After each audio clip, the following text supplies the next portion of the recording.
안녕하십니까. 착한 집 짓기입니다. 오늘 이야기 나눠볼 주택은 99.64제곱미터 31.14평 클래식 스타일의 전원주택입니다. 그리고 오늘 보실 주택은 작은 집이라도 전문 설계사의 손길이 닿으면 어떤 느낌으로 탄생하는지 초점을 두고 보시면 좋을 것 같습니다. 그럼 건축 내용을 확인해 보겠습니다. 공법은 스틸 공법입니다. 외장재는 스타코, 전고 벽돌, 지붕은 이중 그림자 싱글을 사용했습니다. 그리고 창호는 LS 35mm 3중 유리 시스템 창호, 대지 면적 231평, 단층 31평으로 이루어진 전원주택입니다.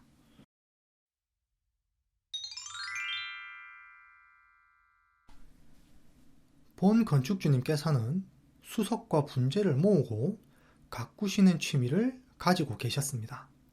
30년 정도 직장 생활을 하시면서 하나둘 모으신 작품이 늘어나다 보니 살고 계시던 아파트가 많이 좁아졌고, 그러면서 이참에 조용한 곳에서 전원 생활을 하면서 취미 생활도 즐기고 아내분과도 많은 시간을 가지면 좋겠다는 생각에 가족분들의 동의를 얻어 집을 짓게 되셨다고 합니다.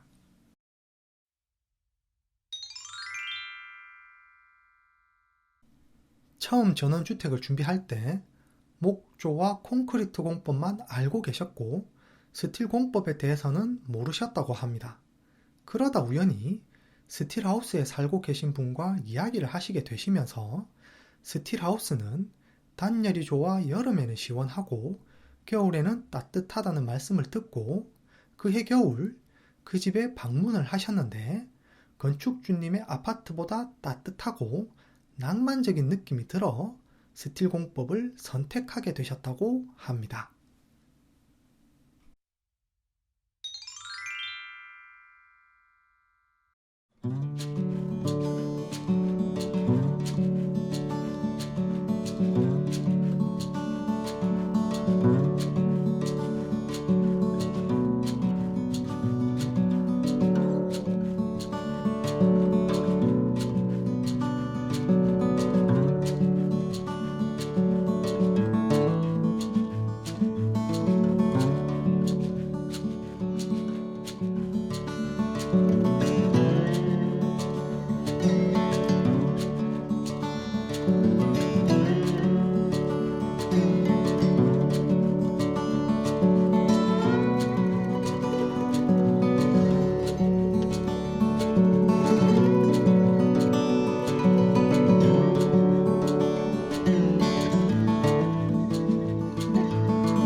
첫 번째, 외부 디자인입니다.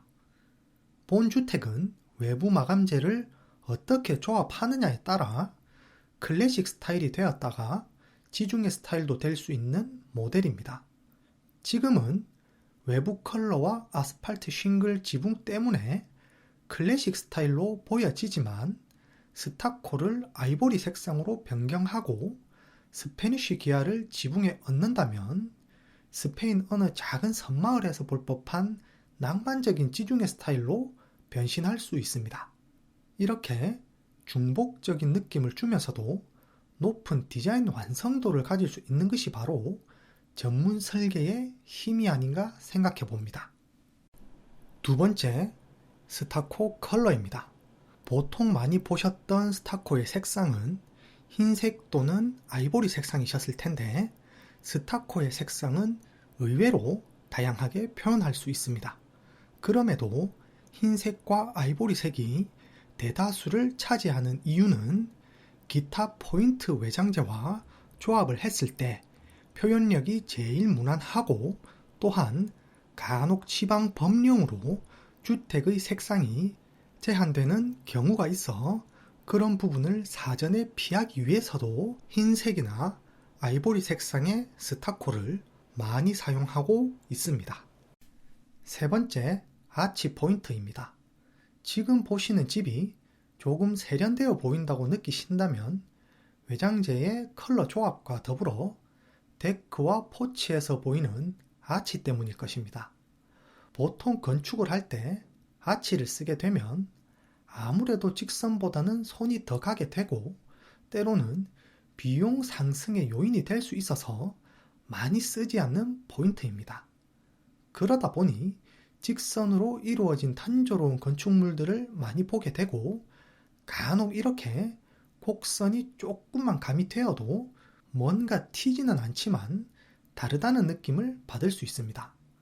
그리고 이런 포인트 부분은 전문가의 센스가 더해졌을 때 더욱 빛을 발하기 때문에 섣불리 도전했다가 디자인 밸런스가 무너지지 않게 주의가 필요합니다.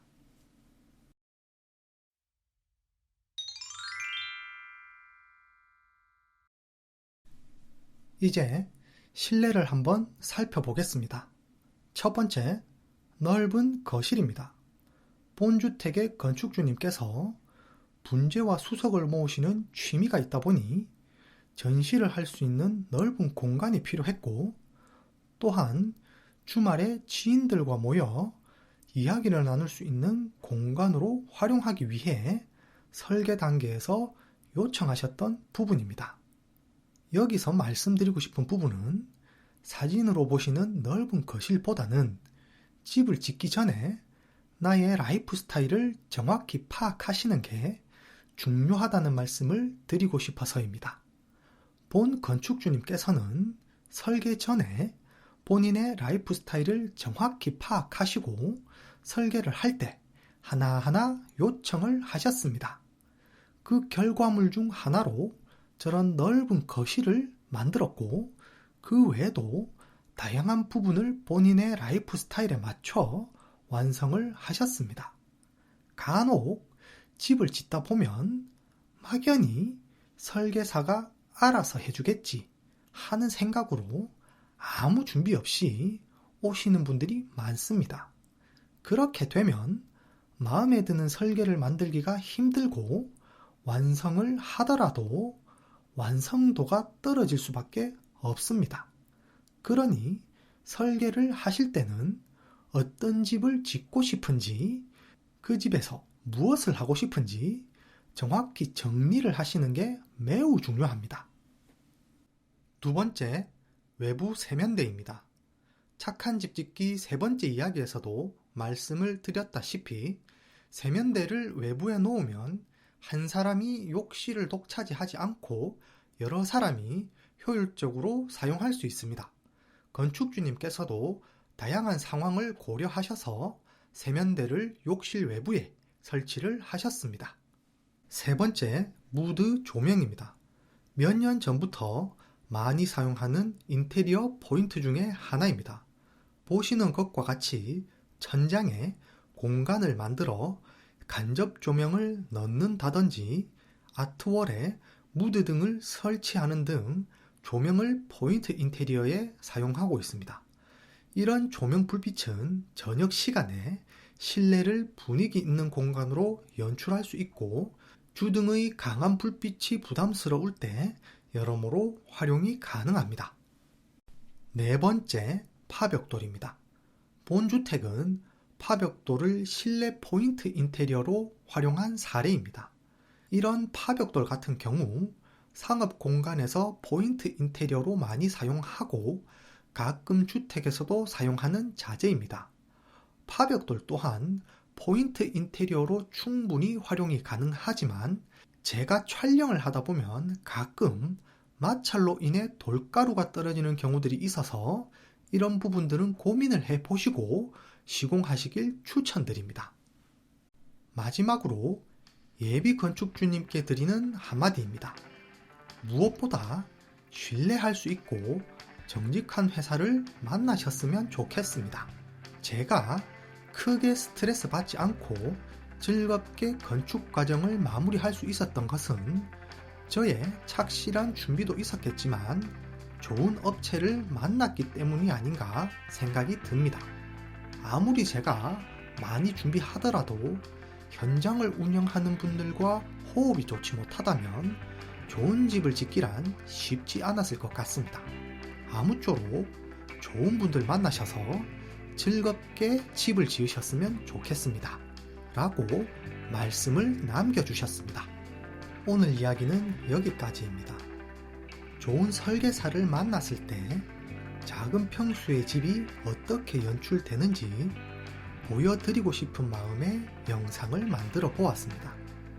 집이라는 것이 아무리 작은 평수라도 억대가 넘는 비용이 지출되고 평생의 결실을 맺는 일이라 정말 많은 정성과 노력이 들어가는 것 같습니다. 하지만 이렇게 중요한 일을 시작하면서 근간이 되는 설계를 너무 쉽게 생각하시는 분들이 많이 계십니다. 모든 공사는 설계로부터 시작됩니다. 설계를 하시기 전에 내가 왜 이 집을 짓는지, 이 집에서 무엇을 하고 싶은지 조금만 더 생각하시고 가족분들과 서로 필요한 부분은 없는지 조금 더 챙기셔서 좋은 설계와 좋은 집 두 마리 토끼를 다 잡으시길 기원드립니다. 그럼 오늘은 이만 줄이겠습니다.